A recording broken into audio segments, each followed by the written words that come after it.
Good afternoon, everybody, and welcome. I'm Councillor Steve Pitt. I'm the leader of Portsmouth City Council, and I will be chairing today's meeting of Cabinet. But a housekeeping before we get started. If the continuous fire alarm sounds, please evacuate the room and public gallery by the stairwells. Do not attempt to use the lifts. Please assemble by Queen Victoria's statue in Guildhall Square. In order to comply with the Guildhall Trust Fire Marshal regulations, anyone signed in at Guildhall reception desk should sign out when leaving the building at the end of today's meeting. Everyone speaking via a microphone will be recorded and broadcast on the website, including anyone making a deputation. Members of the press and public are also permitted to record the meeting on the understanding it neither disrupts the meeting nor records those stating explicitly they do not wish to be recorded. Please can everyone use the microphones and remember to switch them off when they have finished. We've all read the reports, but officers will highlight any developments that have occurred since publication or key points worth noting. I believe we don't have any deputations today. No? Okay. Members, are there any declarations of interest? No? Okay. In that case, before we launch into the rest of the meeting, we will do introductions.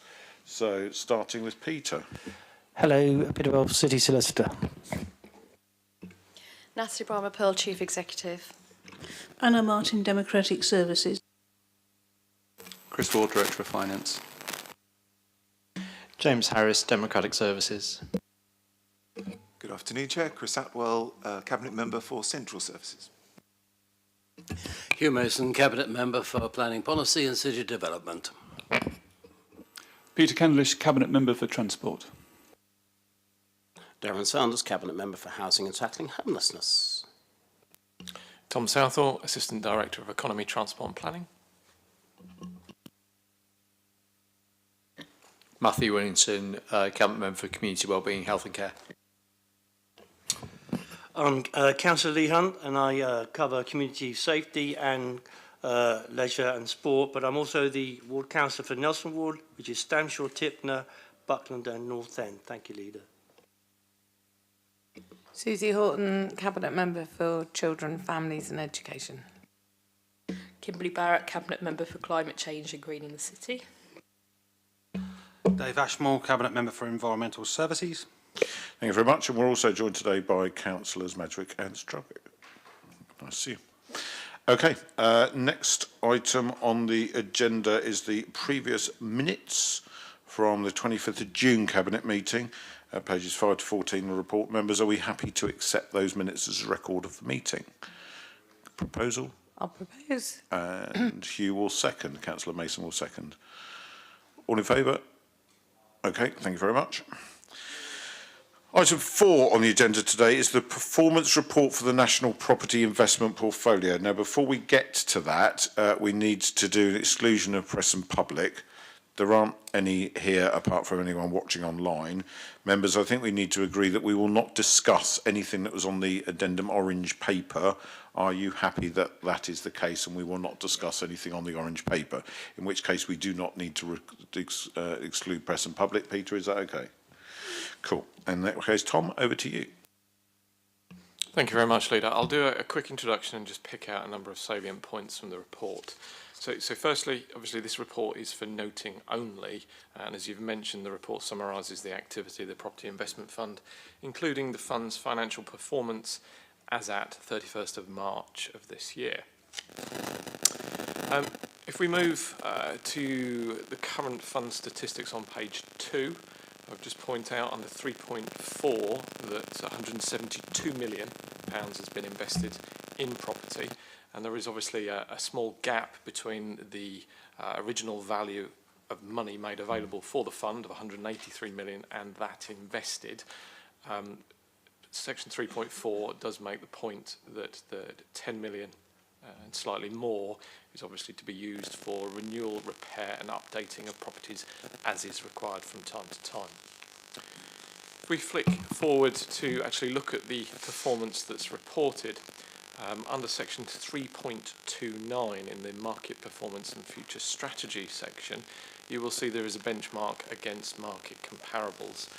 We draw some points from this, not least noting that whilst there is an overall reduction in the capital value of the assets this year, that has actually outperformed the general property market and goes to show the strength of the investments that was made. If we flick forward page 6 and we start to talk about rental income and gross return, I think it's important to point out that during the last financial year, the council received £9.5 million from these assets. And in total, for the duration of the ownership, the council has received £64.8 million. It's a sizable chunk of money. As I say, keeping this brief, I think it's probably important to add then, whilst I've made note that there is a reduction in the capital values this year, part of that is to do with the fact that 2 of the assets are due for renewal, and in section 3.45 we make reference to this. Funds will need to be allocated following due process, but we're hopeful that they will return an income in excess of £1 million per annum in the future once they're completed. I'm happy to take any questions. Thank you very much, Tom. Members, any questions? No. I think the origins of bringing this today were a discussion at full council about making sure that there was a proper reporting back about the performance of the property investment portfolio. Therefore, we have it in front of us today. Obviously, elements of that are commercially sensitive, because you don't want everyone else knowing exactly what you do and how much you rent things out for, because that's not very sensible. But the overall performance indicators are very strong, and the very strict criteria that defined the type of properties that we would invest in are clearly paying dividends. And thank goodness we didn't do what lots of councils did and go and buy a shopping centre with no trade in it, only to discover that they still have a shopping centre with no trade in it, which wasn't terribly clever, including a neighbouring council of ours, who I shall not name today.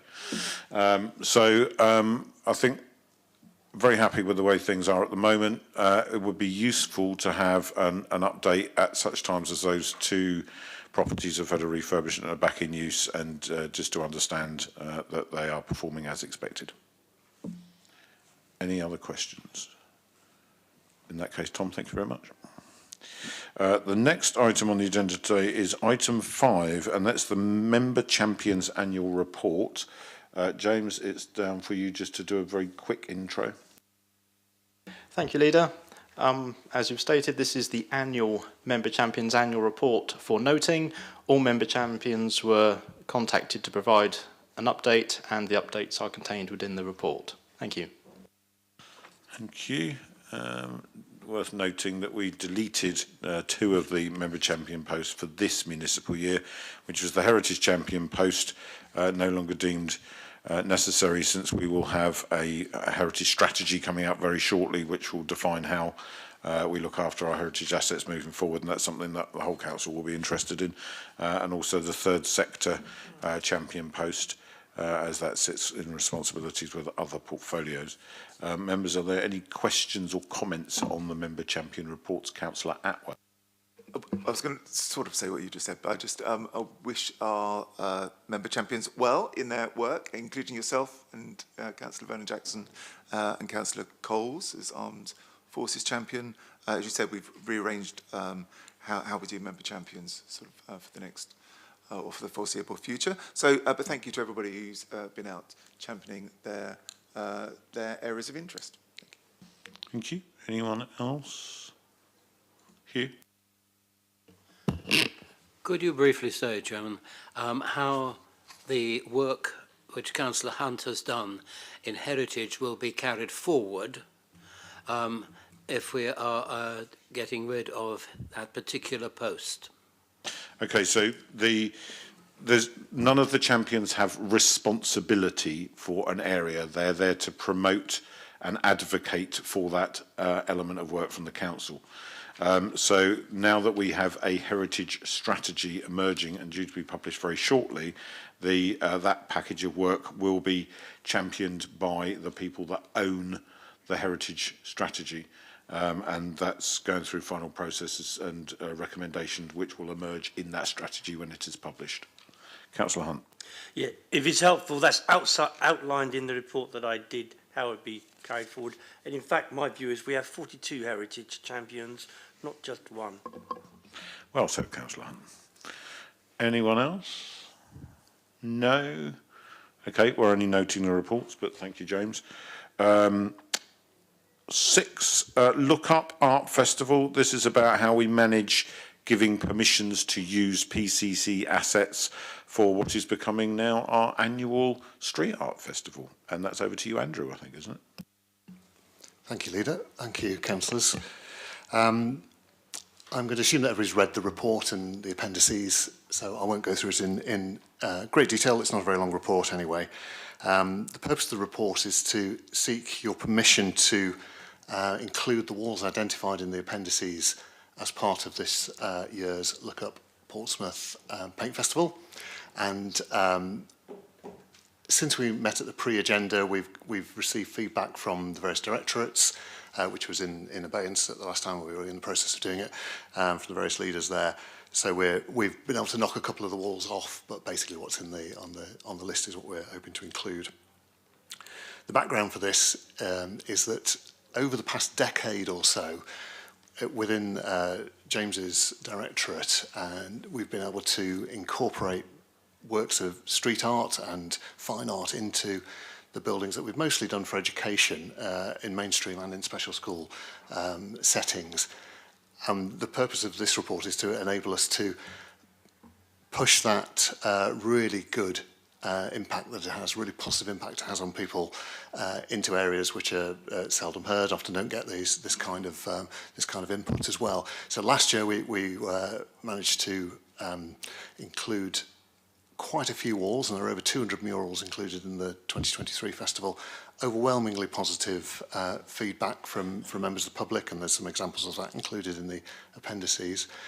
Not all the feedback was positive, and that made us think a little bit about how we do the consultation. So we've expanded that as we've had a bit more time this year to include, should we say, a better phrased newsletter update letter to our residents in the council housing blocks of various type, as well as having some open days, engaging with Summers Fest. So on Saturday we've got Summers Fest, and I'll be there with colleagues, excellent colleagues from the resident engagement team, using the paperwork that we will be issuing to people so they can get an idea of the sort of thing that we're going to do and the kind of options that there are.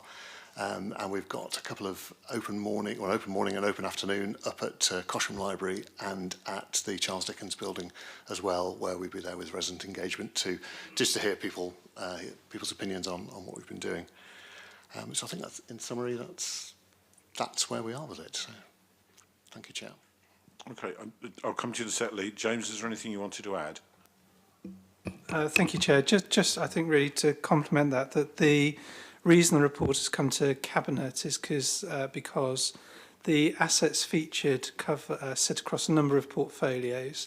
So whereas last year the focus was largely on housing assets that PCC owned, and then the festival organiser reached out to other businesses and organisations in the city, this year, based on the good work from last year's festival, we've sought from other directorates permission to include other PCC assets. So you'll see the festival expand in the city using more PCC assets, but still then with the opportunity for the festival organiser to work with other businesses and organisations in the city. Thank you. Thanks very much. Lee, did you want to come in? Yeah, I can't think of a better officer than Andrew and his boss James to lead on this. I have to say, you know, the difference that you see all around you with these fantastic murals up on the sides of houses, walls and so on, and together with I mentioned at the same time, in the same breath, the graffiti hit squad, I feel, and as I look around, that although there's still graffiti, and people are understanding this art much more than ever before, and it's influencing our city in a creative way, and people are enjoying seeing all of these murals, and they're adding to Portsmouth's profile as a creative and vibrant city. And we see this all over the place, don't we, really and truly, and it's part of the visitor economy too. So it's a really good piece of work, and I hope that it's going to be sustained into the future. I'd like to thank everybody, including the artists and the people who create these murals from the hill to the sea, for their work. A little reference back to a very old strategy document, Councillor Hunt, that Well, I I think remember that well. we should do it more because it's so relevant. I don't know if the Chief Executive's heard it, but from the hill to the sea was part of a strategy that we had. So it was an inclusive About 16 city. years ago, I Yes, I know, but we've had arguments in the council that, you know, the council only cares about the south of the city. It was complete balderdash. I could use another word, but it's complete balderdash, baloney, all beginning with B, but I won't go that far. But it is, we do care about the city from the hill, that's the top of the Portsdown Hill, down to the sea, and a couple of bits over the back as well, because we've got a few bits over the back too. On that note, Councillor Horton. Also beginning with B, isn't it? The back.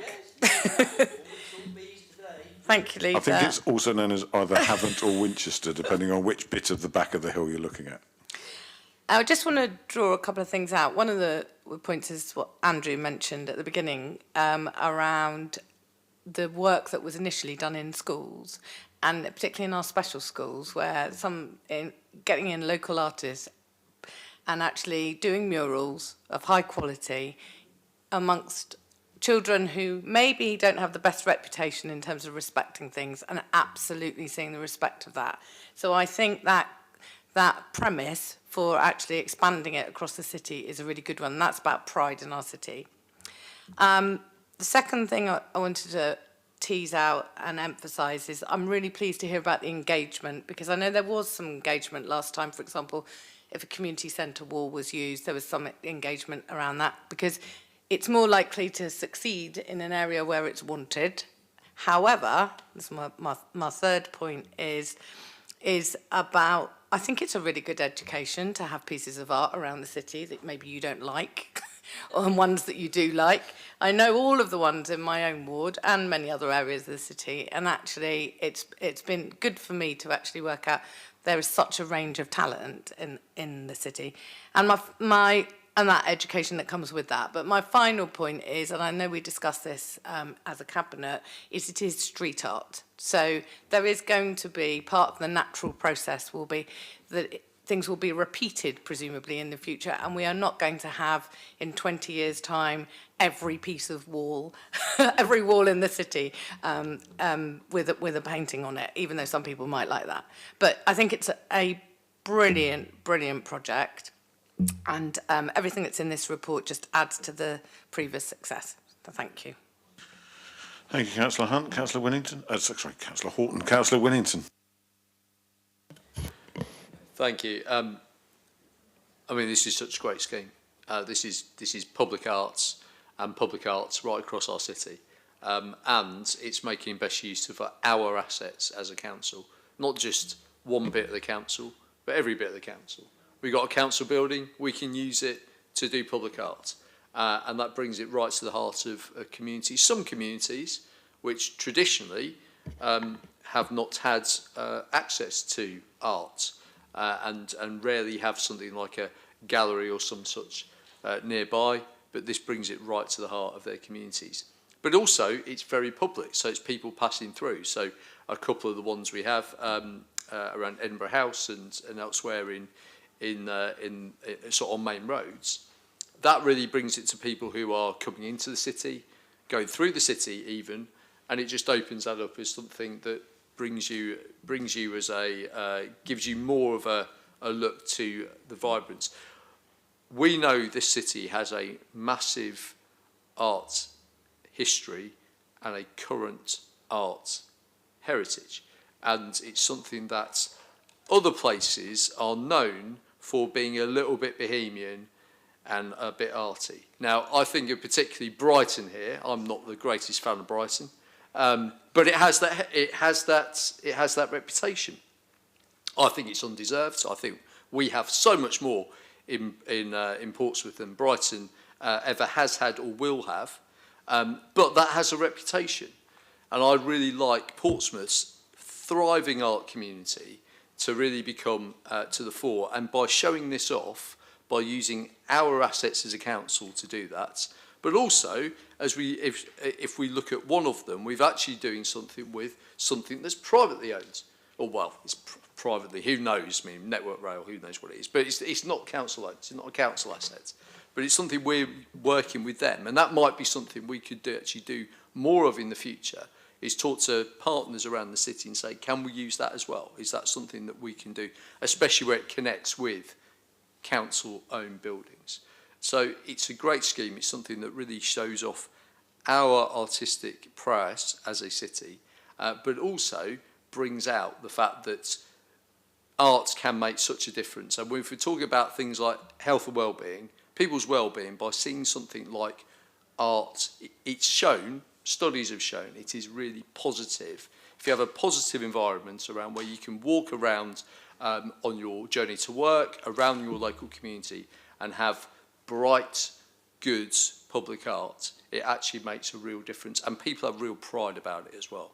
So, fantastic scheme. Thanks so much for the report back on last year. Looking forward to this year and well into the future as well. Darren? Thanks, Steve.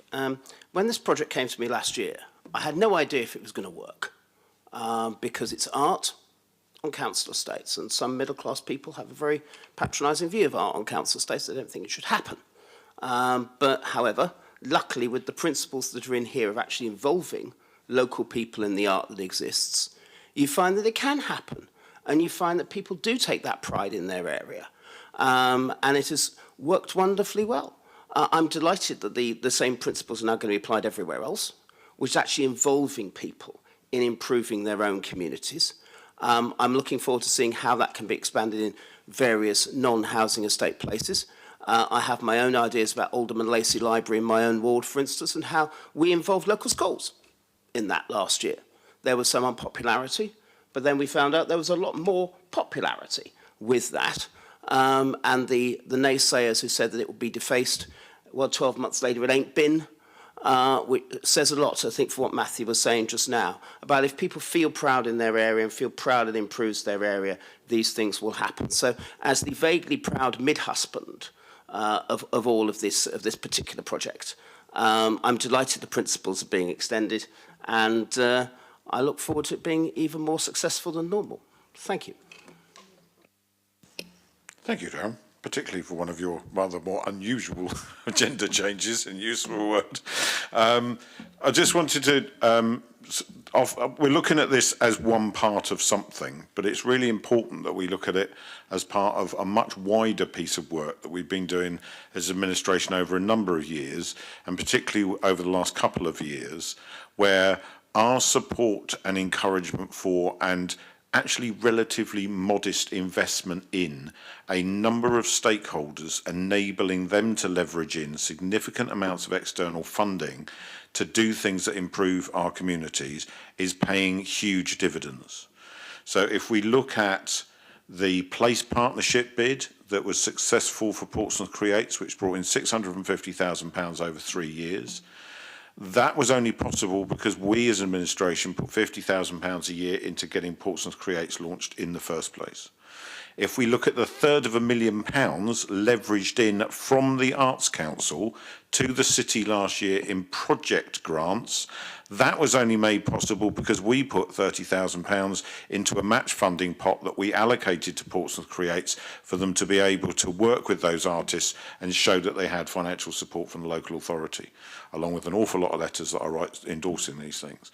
On top of that, we also as administration last year backed the Battle of Southsea project, which was a big bid to the National Lottery Heritage Fund, and because of our pledge for match funding, they leveraged in over £150,000.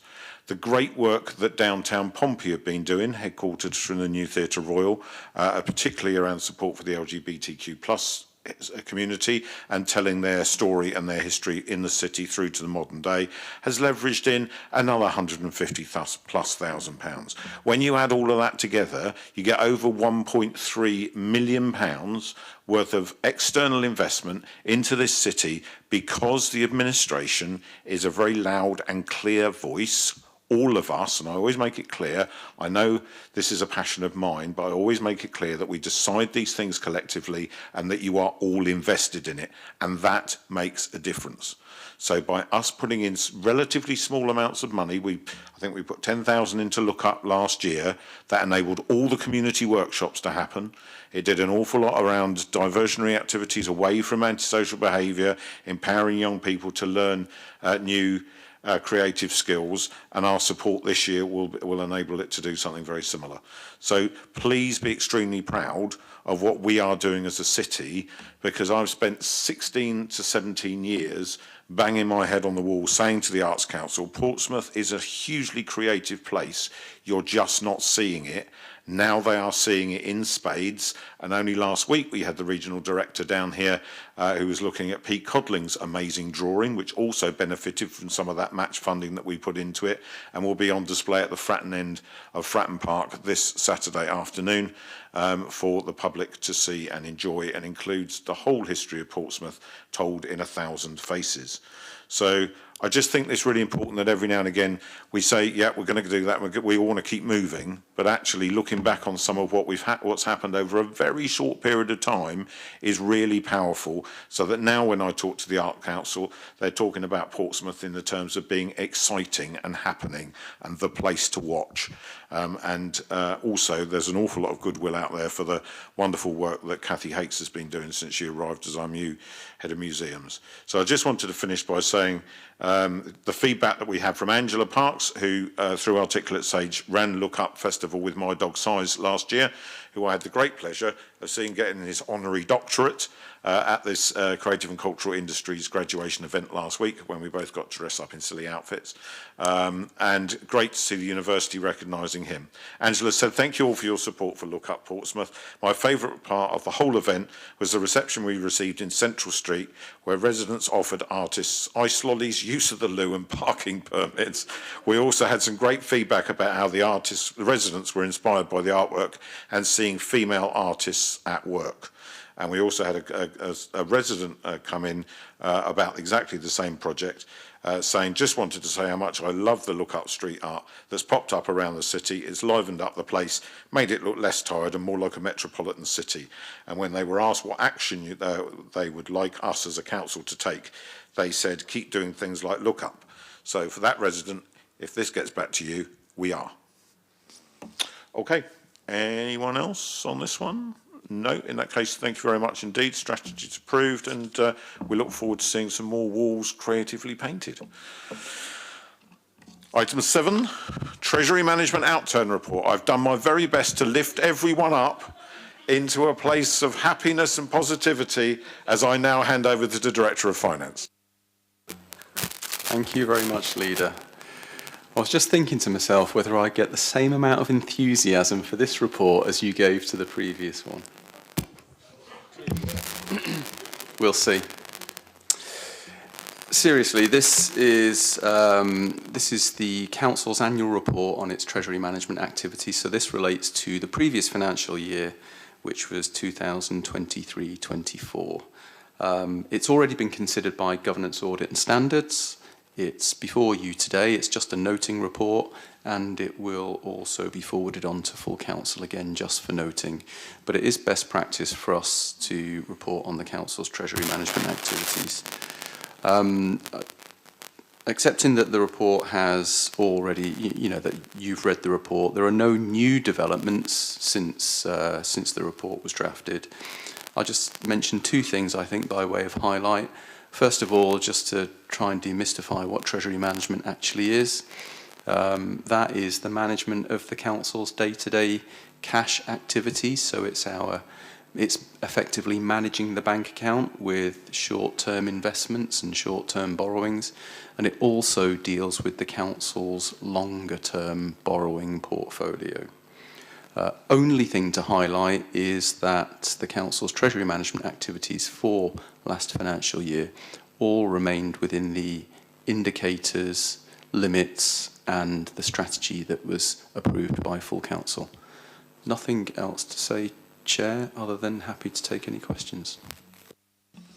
I was only going to add, Chris, that if it wasn't for the fact that we do our treasury management and our financial management of the council so well, for which you play an absolutely enormous part, that we wouldn't be able to continue to support some of the things that we do, and we'd be a council that was in crisis like others. So by having a sound investment portfolio that returns income to the council, by managing the commercial port well and making sure that it brings in money to support council services, and to making sure that when we take budget savings at budget meetings that we actually mean it and we implement them and do that properly, however difficult it may be, we are not in the position of many of our neighbours and many other councils up and down the country. So thank you very much indeed. Members, are there any questions about the report? Councillor Hunt, then Councillor Mason. Yeah.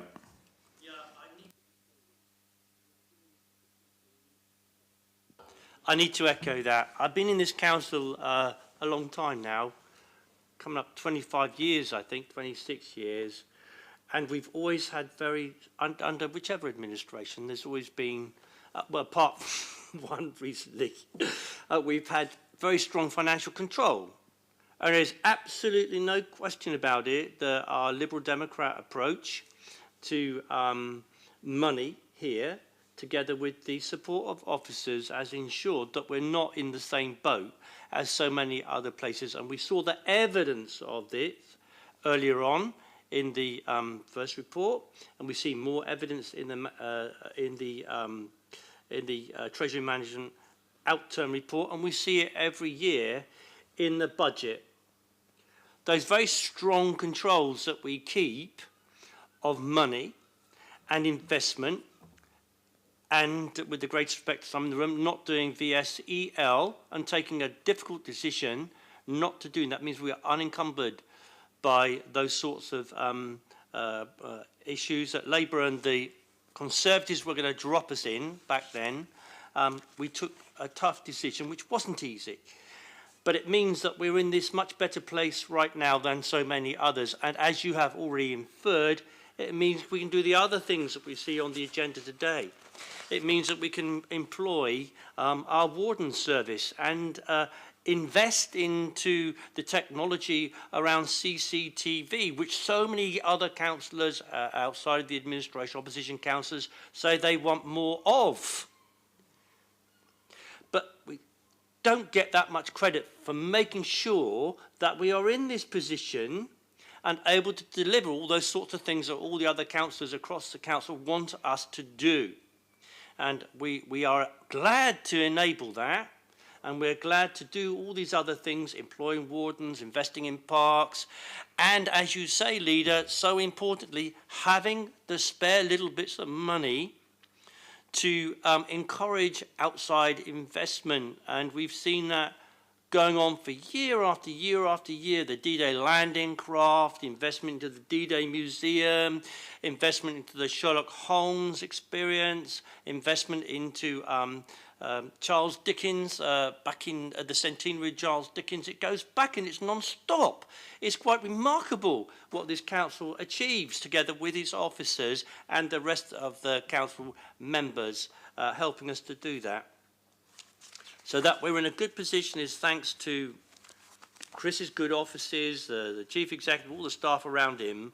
And I think, you know, sometimes we don't see the wood for the trees. We just don't understand what a healthy position that we are in. That doesn't mean to say we haven't made any mistakes. You know, mistakes are made, but it is a strong position for this council to be in. So thank you to everybody involved in that. Thank you, Lee. Just before I go on to Councillor Mason, because there won't be another place to note it, because actually it's not our project, but it is something that is hugely exciting. You're absolutely right about all the investment that's been leveraged in over the years. And I had the privilege last week of attending a fundraising event in Portsmouth Historic Dockyard, hosted by the National Museum of the Royal Navy and its new Chief Executive Officer, Matthew Sheldon, where he made the announcement that the National Lottery Heritage Fund has now green-lighted £500,000 worth of investment to get the Royal Marines Museum, which I know all of us desperately want to see returned to pride of place in the city, and which will be an enormous boost for tourism and visitors to the historic dockyard. That £500,000 is in place. They have the money. They're pursuing it. And whilst there is no guarantee, the history would show that the National Lottery Heritage Fund don't give out those sorts of sums unless they're pretty sure they're going to give you the substantive grant. So I'm sure we wish them all the best and look forward to another exciting attraction which they're trying to bring to fruition at some point in 2026 as part of our centenary celebrations, which will be fantastic. Councillor Mason. Well, like Councillor Hunt, have been here a long time. And having been here a long time, one tends to get almost blasé about these reports. We expect them to be good. We expect them to be prudent. We expect them to be self-managed. But we have to look around to other authorities to realise that this is an exceptionally good and well-managed council. And there are two things here which I would certainly, when reading this, noted. One was in a time when investments are not returning particularly well, that on our vanilla interest-bearing deposits, we generated an average return of over 5%, which was, I think, quite commendable. And also, on the following page, that our costs, the net treasury management costs for the general fund and HRA combined, were 1.3 million below the revised budget. But not the original budget, below the revised budget. And I think this speaks volumes for the care of which our finances are being managed by the Treasury team. And I think that we are very well served by them. And I would like to record my thanks as someone who has, upon occasion, spent some of this money for the way it is well managed. Thank you. Thank you, Hugh. Susie? Did you want to come in? No? Anyone else? No? Okay. In which case, Chris, thank you very much indeed for the I'd just report. like to add, he got the enthusiasm he was seeking. He did get the enthusiasm. Susie? I have a challenge for Chris. I'd like you to take this report and make it into a mural.